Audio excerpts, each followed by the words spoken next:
Good to see you. You've been with C-Sec a while. Have you seen much action? Well, not as much as you, but yeah, I've seen some interesting things. I bet you have. Anything in particular that stands out? I remember this Solarian geneticist I was sent to investigate. That case was a bit disturbing. What happened? Why were you investigating him? I was tasked with tracking black market trade on the Citadel. Most of it harmless, nothing I needed to pursue. But during the course of my investigation, I noticed an increase in the trade of body parts, organs mostly. We usually get a few of those, but not the numbers I was seeing. We weren't sure if there was a new black market lab or if some freak was harvesting organs from citizens. You've seen this before on the Citadel? Every so often, some lab sells unwanted parts through the black market, but they're not as bad as the psychos. I remember this one Elcor diplomat we caught in my first year on the job. He was hacking people up and selling their organs, had the station in a bit of a panic. But this case wasn't that clear-cut. Turns out there was more going on than we first realized. So how did you figure out what was happening? First, we got a hold of a sample and ran DNA tests. The weird thing was, the match led us to a Turian who was still alive and was very convinced he'd never lost his liver. After a bit of digging, I discovered this Turian worked briefly for Dr. Salion, the geneticist. So I went to his lab hoping to find evidence of cloned organ development, but there was nothing. No Solarian hearts, no Turian livers, not one Krogan testicle. You're kidding, right? Why would anyone want Krogan testicles? Some Krogan believe that testicle transplants can increase their virility, counteract the effects of the genophage. It doesn't work, but that doesn't stop them from buying. They'll pay up to 10,000 credits each. That's 40,000 for a full set. Somebody's making a killing out there. What'd you do about the geneticist? I brought in some of his employees for interrogation to see if I could get them to talk. While I was interviewing one of them, I came across something suspicious. Good thinking. Lackeys are always easier to scare. Exactly. Though in this case it paid off in a different way. One of my detainees started bleeding profusely during the interview. We offered to patch him up and he got frantic, freaked out. I ordered a full exam to find out what was going on. Our medics found incisions all over his body, some of them fresh. That was our big break. These people weren't just Dr. Salion's employees. They were test tubes. Walking, living test tubes. So he was growing spare parts in his own employees. Exactly. He cloned their organs right inside their own bodies. Then he harvested them and sold them off. Most of the victims were poor. He'd pay them each a small percentage of the sales, but only if the organs were good.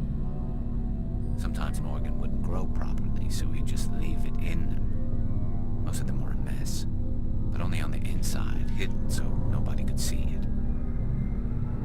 I hope he got what he deserved. That's the worst part. We never caught him. Why not? What the hell happened? He ran, blew his lab, grabbed some of his employees, and headed for the nearest space dock. By the time I found out, his ship was already leaving. He threatened to kill his hostages if we tried to stop him. But you went after him anyway, right? I ordered Citadel Defense to shoot him down, but C-Sec headquarters countermanded my order. They were worried about the hostages, worried about civilian casualties if the ship was destroyed so close to the Citadel. I told them those hostages were dead anyway. He just used them to make more organs, but they wouldn't listen. Wonder you hated it there. Those idiots just let him fly away. Yes, they did. I went to Palin and told him what I thought of him and his policies. He said if I didn't like it, I could quit. Well, I almost did.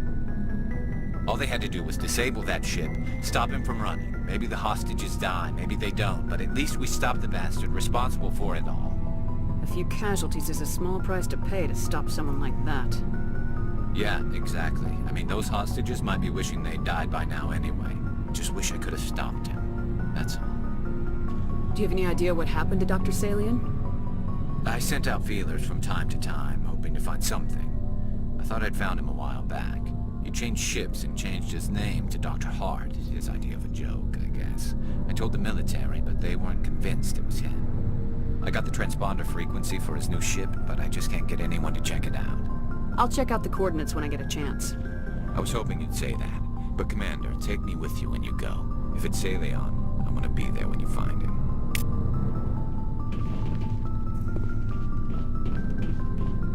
Commander? What's your opinion of the last mission? Not sure I buy Dr. Tassoni's story about her and her mom not talking. They're family, I'm right? not sure I believe it either. Too bad those ruins got destroyed. I mean, they lasted thousands of years. Do you have a few minutes to talk?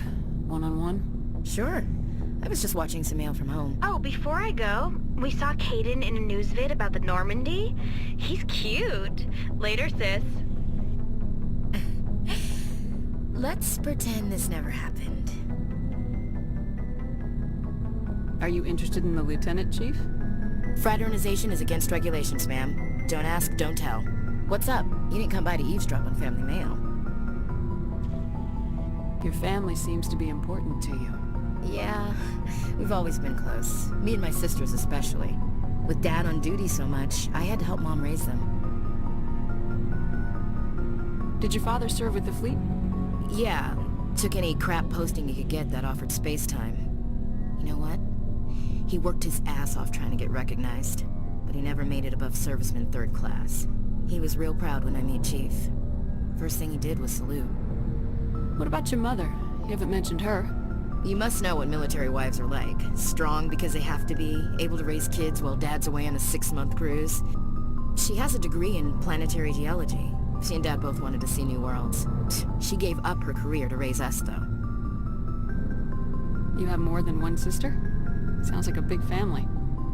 Yeah, I'm the oldest, then Abby, then Lynn. Sarah's the youngest. She's still in high school. With 4 girls, Dad used to say he felt more outnumbered at home than on maneuvers.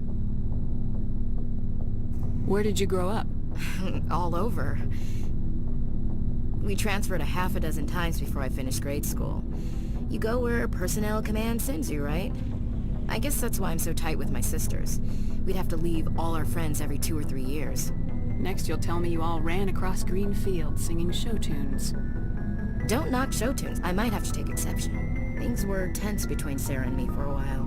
Then we bonded. Sounds like a story. Feel like sharing? Sarah got herself a boyfriend who wanted to go faster than she did, Mike. I didn't think he was a bad kid, just pushy. Lynn would send me these worried vid mails, and I'd tell her to relax. Where were you when this was going on? I was on active duty. Sarah's graduating high school this year. This was only a couple of years back. They were on Amaterasu. At the time, I was assigned to Chernobog. Same cluster, but a dozen LY away. Close enough to talk regularly, too far to make it back in an emergency. I couldn't afford a fast packet flight. Ask me, boys need a cold shower that lasts from age 12 to 25. They have their uses, ma'am. Not all of them keep their brains in their pants. Mike thought they'd go for a romantic walk in the woods, because he figured it was past time they did the deed. She levered Mike face first into a tree and left. Didn't have a scratch on her. Good thing Mom and Dad had us all learn some kind of self-defense. I took emergency leave and walked Sarah to school for a few days. Why didn't you tell the police? She said it wouldn't solve the real problem, and she and Mike would both become household names. It was a small colony. I said it was her call to make, that we should let her do it her way. Mom was pretty pissed about that. You said all of your sisters learned self-defense? Lynn did pistol practice, but didn't like it. She's kind of nervous. Sarah took Aikido. Abby decided to learn the sword. She always was a little weird. Likes big skirts and tops you have to tie her into. They do great things to her figure, though. So, what did you learn? One of Dad's friends taught me Marine hand-to-hand. Sarah couldn't have been fond of you escorting her. Embarrassed the hell out of her. But it was worth it in the end. My last day out, Mike was waiting for us. Sarah had told her friends, so everyone at school knew what he did. He wasn't happy. I wanted to snap him in half, but Sarah gave me this look, this let me handle it, I need to do this alone look. She kept her cool, God bless her, as he screamed in her face. She just let him vent. Then he tried to punch her. I swear, she just flowed around him. Next thing I knew, he's face down on the sidewalk, and there's blood everywhere. She cracked him in the face. Good. When he swung, she wasn't there anymore, and he fell. She helped him stop the bleeding and had me call an ambulance. She told the paramedics he fell. Before they took him to the hospital, Mike touched Sarah's arm. I thought he was gonna end up on the ground again. But he hung his head, whispered, "I'm sorry," and started crying. And she hugged him. The Williams women are a decisive bunch, Commander. We do things when we're ready. Not before, not after. Where was your father during this? Wasn't your family stationed near him? Dad always wanted to serve in space, but he wanted us to have real ground under our feet. He'd say, space is beautiful, but you can't raise a family there. I cannot rest from travel. I will drink life to the lees.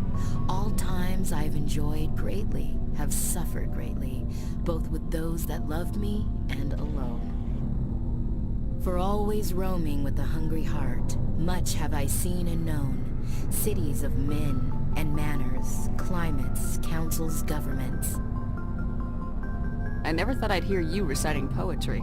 Just because I can drill you between the eyes at 100 meters doesn't mean I can't like sensitive stuff. Just don't spread it around. Ulysses was my dad's favorite poem. Every time he shipped out, he recorded me reading it. He had a dozen versions when he retired. Does he still like it? I sure hope so. I read it to his grave every time I go home. Dad passed on a few years back. He's probably still watching, though. He's not a zombie, is he? You know, from heaven, wherever that is. That's not a problem with you, is it? That I believe in God? That depends on whether you have a problem with people who don't believe in God. Commander, I'm not some kind of zealot. I believe in God. What everyone else believes is their business. I should get back to my duties. Didn't mean to take up so much of your time. Dismissed, Chief. Ma'am. What do you want, Shepard? Why did you become a mercenary? Lots of reasons. Such as? Such as, I needed to get out of our system. I needed to eat. I needed to survive. Why not stay and help your people? I tried to help. That's why I had to leave. What happened? I was betrayed. I was head of a small tribe. We were trying to restore order after the war, but the other tribes were against us. They followed Jared, one of the few warlords who survived the war with the Turians. But he was old, and so were his ideas. He wanted to continue the war. He wanted us to fight. Turians, Solarians, each other. It didn't matter who, as long as we were fighting. What did you want? I just wanted Jared to shut up, to stop his ranting. I wanted him to stop leading the tribes astray. But he couldn't understand how much things had changed. We didn't have the numbers to go to war. Even if we did, the genophage made sure we couldn't replenish our numbers fast enough. I told them all to forget about war. We needed to focus on breeding, at least for one generation. And for a while, we were getting through. Some of the tribes started coming around. I take it the warlord didn't appreciate that. No, he didn't. He arranged a crush with the tribes, a meeting on neutral ground. He wanted to talk. We met at the Hollows, near the graves of our ancestors.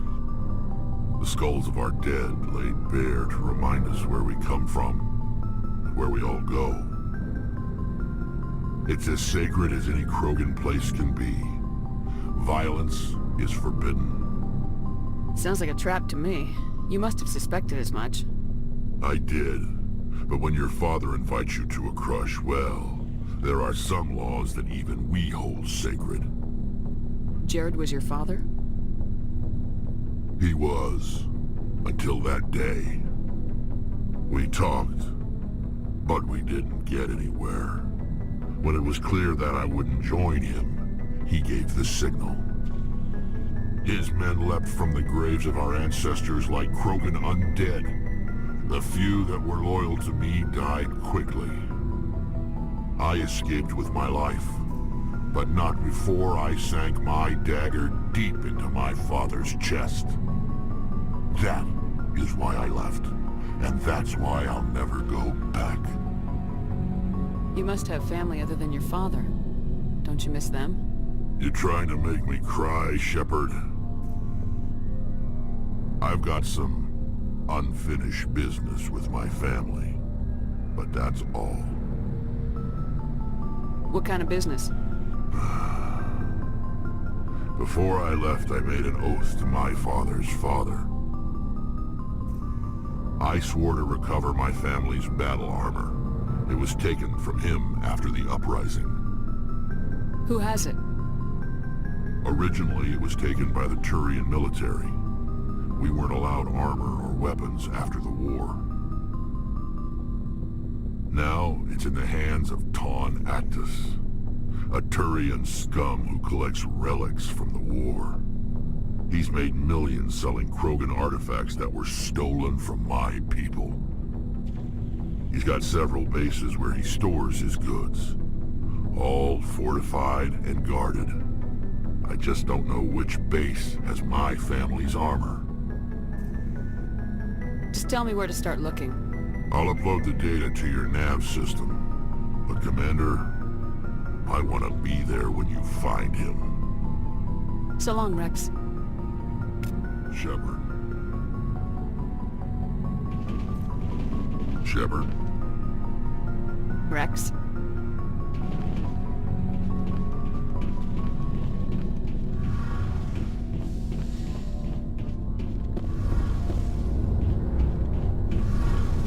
Oh, hello, Shepard. You okay? I don't know. Your ship is amazing, and your crew's been really great to me, especially your chief engineer. But I just sort of feel out of place. The Normandy runs so smooth it feels like we're not even moving, and the engines are so quiet. How do you sleep at night? The silence wakes you up? Back on the flotilla, the last thing you want to hear is silence. It means an engine's died or an air filter shut down. I guess you don't have to worry about that here. But old habits die hard. But it's more than just the silence. This ship feels so empty. It's like half the crew is missing. Back home, I couldn't wait to go on my pilgrimage. I couldn't wait to get away from the crowds. Now that I'm out here, I kind of miss them. It's like the pilgrimage isn't just about finding resources for the fleet. Maybe it's about teaching you to appreciate your people and culture. You're probably right. We Quarians spend our whole lives traveling. But really, we never leave home. The pilgrimage has given me a whole new perspective on our culture. You know, there's always a few who go on their pilgrimages and never return. I always assumed something bad happened to them. But maybe they just wanted a different life. You do plan to return to the migrant fleet, right? I could never abandon my people, Shepard. I will go back eventually. But we have to stop Saren first. Otherwise, I might not have a home to go back to. I should go. See you later.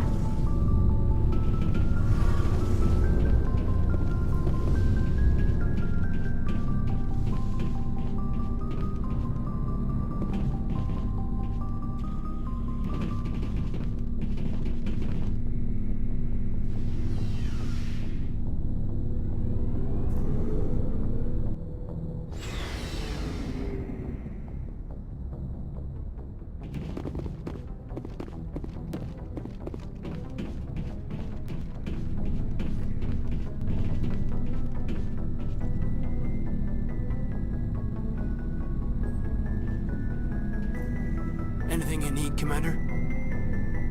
Just trying to get a sense of where the Well, they crew's know at. about the stonewalling you've had from the Council. And what do they think? They're on your side. They're pissed about the resistance we're getting, especially from our side. I'll have a better handle on all of it when my head stops hurting. Another L2 flare-up. You ever thought about going back under the knife? Maybe get an upgrade? No thanks, Commander. One slip and you can't remember your own name. The L2s spike higher anyway. My abilities would drop with pain-free L3s. That'd be a cold day before I turn myself over to a Kinetic subsidiary. You distrust them that much? You know the records about the biotic trading out on Jump Zero? They're all classified. Because the Alliance made mistakes. After first contact, Kinetics was set up to track Element Zero exposures and develop implants for humans.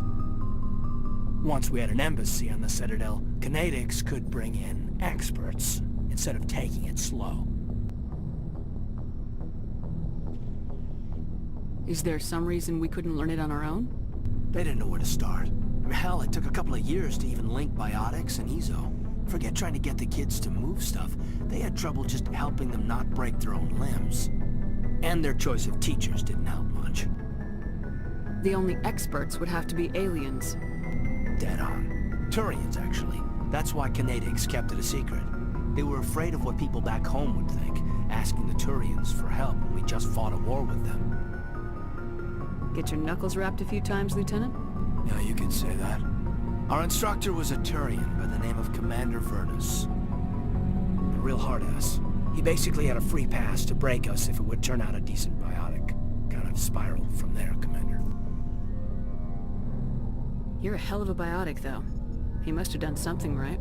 Well, I got to where I am because I took initiative. Good or bad, I own that. Pretty much despite Kinetics. Anyway, this is ancient stuff. I walked it off a long time ago. I should get back to my duties, Commander. We're here to make history, not rehash it. We'll talk another time, Lieutenant. Commander?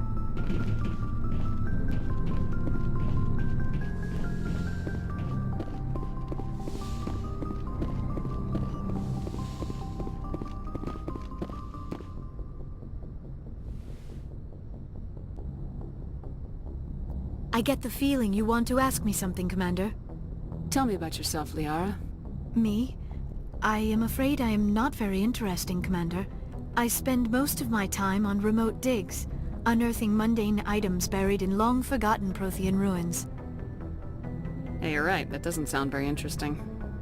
On occasion, I have run afoul of indigenous life forms or stumbled across small bands of privateers. That probably does not seem very exciting to someone like you. I guess seeking out history's lost secrets holds a special appeal for me. I would give a century of my life to discover a beacon like the one you found on Eden Prime. You were actually touched by working Prothean technology. That is why I find you so fascinating, Commander. I'm not some artifact you can take back to your lab, Doctor. I am sorry, Commander. I did not mean it like that. I am used to dealing with computers and data disks. I am not very good with people. I let my professional curiosity get the better of me. Please forgive me. Let us talk about something else. Do you know why Benezia joined up with Saren? I don't understand. Maybe she thought allying herself with Saren would somehow be for the greater... I should go. Goodbye, Shepard.